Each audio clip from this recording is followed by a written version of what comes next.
Oke guys, kan tadi kita udah ngomongin tentang cara pemilihan pemain ya di dalam cabur olahraga tenis gitu. Apakah ini ada kaitannya sedikit gitu dengan naturalisasi di sepak bola gitu? Ya kan sekarang lagi rame pro kontra tentang naturalisasi di cabang olahraga sepak bola. Sebetulnya itu suatu hal yang positif menurut Abi. Kenapa positif? Karena goalnya adalah performance. Maksudnya goalnya performance itu kita harus lebih banyak menang dibanding kalah. Nah sebetulnya di cabur tenis pun, ya ini hanya cukupnya lebih kecil.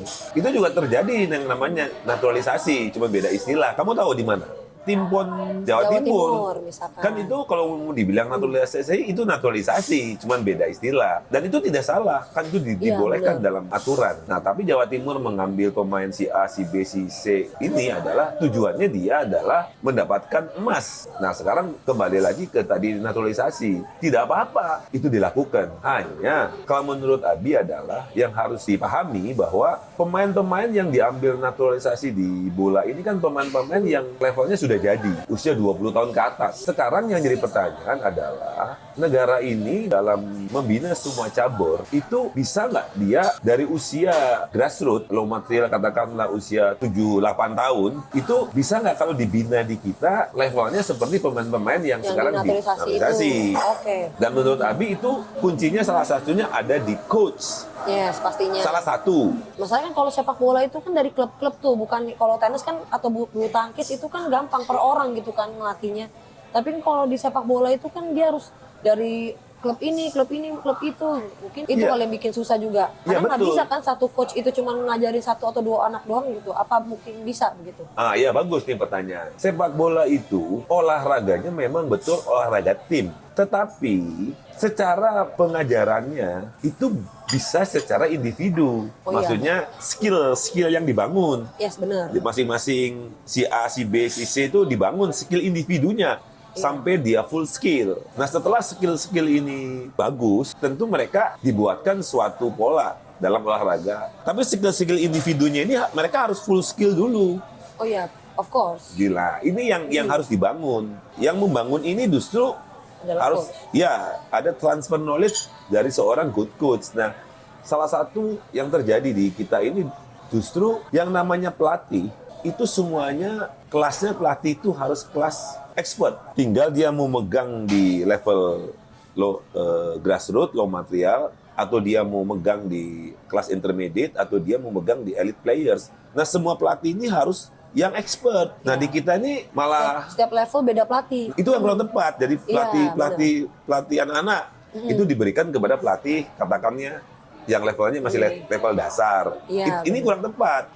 Bahkan ada suatu institusi tenis di Indonesia, di Jakarta, dia mengatakan tidak menerima. Maksudnya tidak begini, loh, Bapak nggak salah nih mau di sini.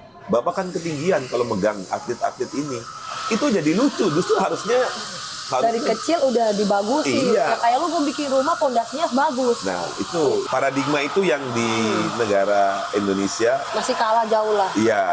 Jadi tadi poinnya naturalisasi oke, bagus. Cuman sekarang bagaimana negara kita ini bisa membangun dari low material tingkat junior usia-usia dini 7-8 tahun sampai nanti dia usia 20 tahun 18 tahun itu bisa nggak skill levelnya seperti negara-negara maju.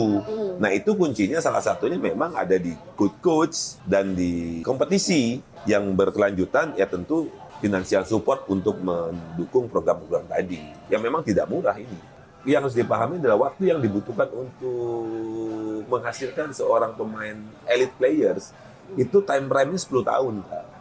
Oke. 10 tahun sampai dengan 14 tahun. Jadi misalnya gini, kalau seorang pemain itu dilatih pada usia 7 tahun, 10 tahun kan udah kurang lebih 17. Ya kalau 14 tahun kurang lebih kan 21, 22. Nah, di rentang waktu itu yang harus dibangun secara proper. Dan ini harus good coach dari foundation-nya yang memberikan itu. Kuncinya itu hampir di semua olahraga permainan, justru kuncinya itu ada di 14-15 tahun ke bawah. Metodologi yang dikasih oleh seorang pelatih.